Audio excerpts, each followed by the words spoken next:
कृष्ण से बिछड़ने के बाद राधा का क्या हुआ? राधा रानी ने कैसे अपनी जिंदगी बिताई थी?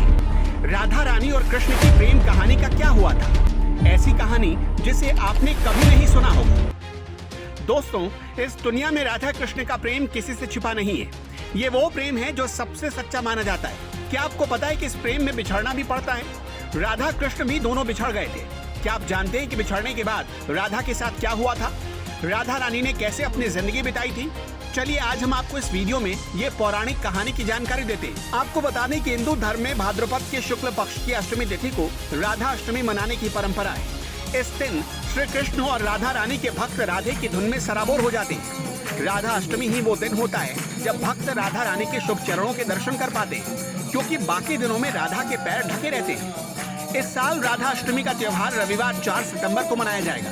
राधा रानी का जन्म भाद्र शुक्ल अष्टमी तिथि को बरसाने में हुआ था। क्या आप जानते हैं कि कृष्ण के वृंदावन छोड़ने के बाद राधा का वर्णन बहुत कम मिलता है?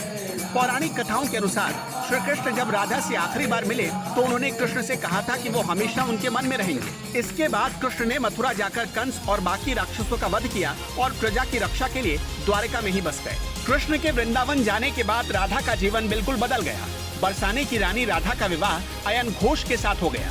राधा ने अपने दाम्पत्य जीवन की सारी रस्में निभाई और बूढ़ी हुई, लेकिन उस वक्त भी राधा के मन में श्री कृष्ण बसे हुए थे। राधा ने पत्नी के तौर पर अपने सारे कर्तव्य पूरे किए।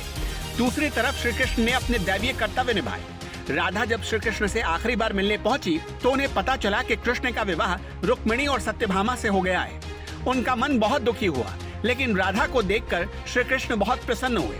राधा को कान्हा की नगरी द्वारिका में कोई नहीं पहचानता था, इसलिए राधा के अनुरोध पर कृष्ण ने उन्हें महल में एक देविका के रूप में नियुक्त कर दिया।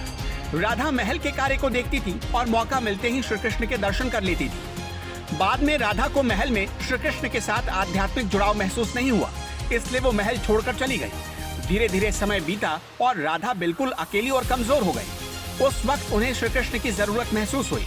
आखिरी समय में श्री कृष्ण उनके सामने आए। कृष्ण ने राधा को कुछ मांगने के लिए कहा, लेकिन राधा ने मना कर दिया। कृष्ण ने फिर से अनुरोध किया, पर राधा ने बांसुरी बजाने का आग्रह किया। बांसुरी की धुन सुनते सुनते राधा ने अपने शरीर का त्याग कर दिया। श्री कृष्ण जानते थे कि उनका प्रेम अमर है, बावजूद वे राधा की मृत्यु को बर्दाश्त नहीं कर सके। कृष्ण ने प्रेम के प्रतीकात्मक अंत के रूप में बांसुरी तोड़कर फेंक दी। दोस्तों, कैसी लगी आपको हमारी पौराणिक कहानी?